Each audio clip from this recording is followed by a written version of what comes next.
I'm just returning this envelope, she said. Her voice trembled as she stood at the edge of the marble-floored office, sunlight pouring through the floor-to-ceiling windows behind her. The city stretched out like a glittering ocean, but all she could see was the weight of the small, worn-out envelope in her hand. It didn't belong to her, not really, and she had rehearsed this moment 100 times. Across the room, billionaire Daniel Hale didn't even look up at first. He simply chuckled, the kind of amused, dismissive laugh of a man who believed he'd already heard every excuse in the world. "You people always say that," he muttered, signing documents with practiced arrogance. "Everyone is returning something. Everyone has a story." She took a step forward, her fingers curling around the envelope. "Sir, please just listen." Daniel finally lifted his gaze.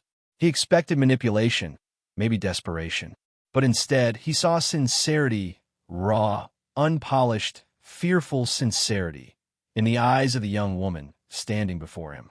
Her clothes were simple, her hair tied back hastily, her breathing uneven. The camera would move close here, her face half-lit, half-shadowed, as if caught between truth and danger. Daniel leaned back. "All right," he said. "Let's hear it." She swallowed. This belonged to someone close to you." For a moment, the world outside seemed to dim. Her fingers trembled as she extended the envelope toward him, the faded paper whispering with age. And somewhere around this moment, soft cinematic music would rise, because stories like this, the emotional kind, the real kind, matter.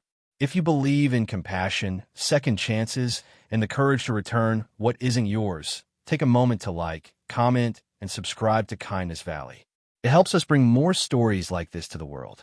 Daniel didn't take the envelope right away. He studied her as if searching for the trick behind her trembling voice. "Where did you find it?" he asked. She looked down, her breath catching. "In my mother's things after she passed away last week." A long silence filled the room. Her mother. Daniel's expression shifted almost imperceptibly. Nostalgia, pain, something unspoken flickered behind his eyes. The woman took a shaky breath. "I know what you're thinking, but she didn't steal it. She kept it safe.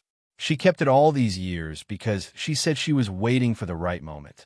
And before she died, she made me promise to return it to its rightful owner." Daniel reached for the envelope, but paused, fingertips hovering just above it. His voice softened. "What's your name?"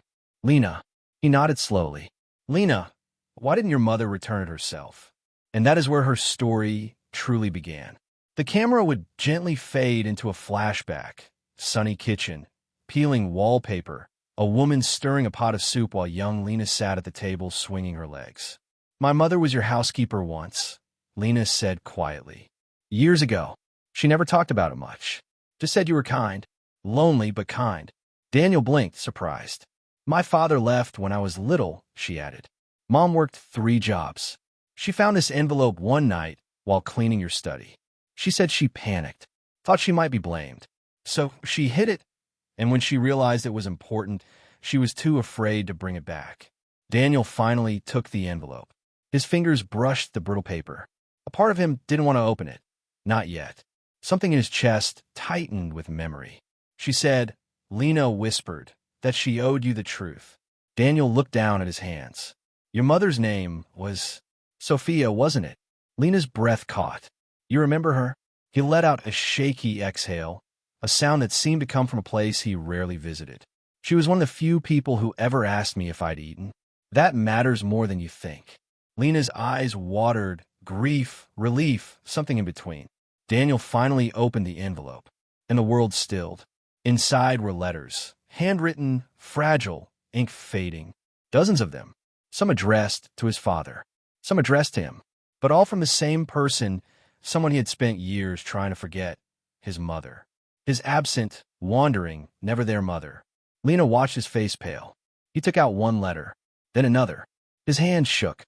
"She wrote to me," he whispered. "All these years, and I never knew." Lena took a step closer. "My mom said she found these hidden under a drawer. She thought maybe your father hid them. She didn't know what to do. She said she couldn't destroy someone else's story." Daniel closed his eyes. Suddenly, we are inside his memory. A little boy standing at a window, waiting for a woman who never came back. A birthday cake with too many candles melted into wax. A father's cold voice telling him to stop expecting miracles. Back in the present, Daniel pressed a hand to his chest. I always thought she didn't care, he murmured. Lena hesitated. Sometimes, people care more than they know how to show. He looked at her, truly looked, and for the first time saw not a stranger, but a bridge to an old wound. You have no idea, he said quietly, what this means. She nodded. I didn't return it for a reward. I returned it because my mom believed every story deserves an ending. A soft, fragile silence followed. Then Daniel spoke, steady now, grounded. Your mother was braver than she believed. And you kept your promise. That takes courage. He placed the letters gently on his desk. Lena, what do you want to do with your life? She blinked, confused. I don't know. I just lost my mom. I'm just trying to figure out how to breathe. His voice softened. Then start here. Start with honesty, compassion, and trust. The things your mother taught you. I'd like to help you, if you'll allow it. Tears filled her eyes. Why? Because you returned something priceless to me, he said. You returned a piece of my heart. And in that golden-lit office, with the sun warming the floor and the city humming far below, something shifted, something gentle, hopeful, healing. Stories like this remind us that sometimes the smallest act, a returned envelope, a kept promise, can rewrite a lifetime. If this moment touched you, share it. Tell someone about the power of honesty.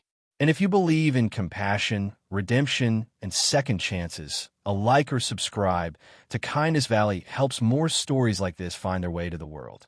Before leaving, Lena asked softly, do you think she forgave you? Daniel folded the letters close to his heart.